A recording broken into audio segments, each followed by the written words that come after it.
நபிமார்களோடு, உண்மையாளர்களோடு, ஷஹீதுகளோடு யா அல்லாஹ் என்னை ஒன்று சேர்த்துக்கொள் என்ற வசனத்தை ஓதிக்கொண்டு அல்லாஹுடைய தூதர் ஸல்லல்லாஹு அலைஹி வஸல்லம் இருந்தார்கள். அல்லாஹுடைய தூதருடைய கடைசி வார்த்தை லா இலாஹ இல்லல்லாஹ் இன்ன லில் மௌத்தி லசக்கராத். லா இலாஹ இல்லல்லாஹ் இன்ன லில் மௌத்தி லசக்கராத். மரணத்தை மறந்து வாழ்ந்து கொண்டிருக்கும் சமூகமே, உலகத்தை விட்டு எப்போது வேண்டுமானாலும் பிரியலாம் என்ற எண்ணத்தை சுமக்காமல் வாழும் சமூகமே, ரசூலுடைய மரணத்துடைய வேதனை அது. முன்பின் பாவங்கள் மன்னிக்கப்பட்ட ஒரு நபிக்கு சக்கரத்துடைய வேதனை,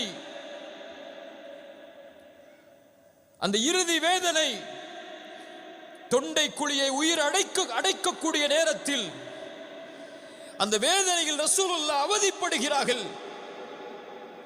இன்னலில் மௌத்தி லசக்கராத். மரணத்திலே சக்கராத்துடைய வேதனை உண்டு உண்டு என்று கூறிக்கொண்டே இருந்தார்கள். அல்லாஹ்வுடைய தூதர் ஸல்லல்லாஹு அலைஹி வஸல்லம் சொன்னார்கள், ஃபிர் ரஃபீகில் அலா, ஃபிர் ரஃபீகில் அலா, உயர்ந்த தோழமை யா அல்லாஹ், உயர்ந்த தோழமை யா அல்லாஹ். ஆயிஷா ரலியல்லாஹு அன்ஹா சொன்னார்கள், அல்லாஹ்வுடைய தூதர் ஸல்லல்லாஹு அலைஹி வஸல்லம் சொல்லுவதை நான் செவிமடுத்திருக்கிறேன். ஒவ்வொரு நபிக்கும் ஒவ்வொரு ரசூலுக்கும் அல்லாஹ் மரணத்தை தேர்ந்தெடுக்கக்கூடிய வாய்ப்பை கொடுப்பான்.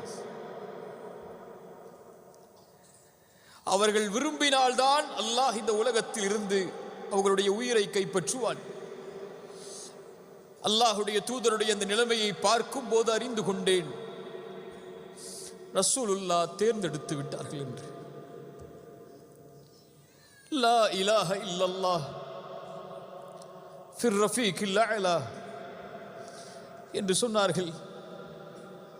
அவர்களுடைய கரம் கீழே விழுந்தது, அவருடைய உயிர் பிரிந்தது. இன்னா லில்லாஹி வ இன்னா இலைஹி ராஜிஊன்.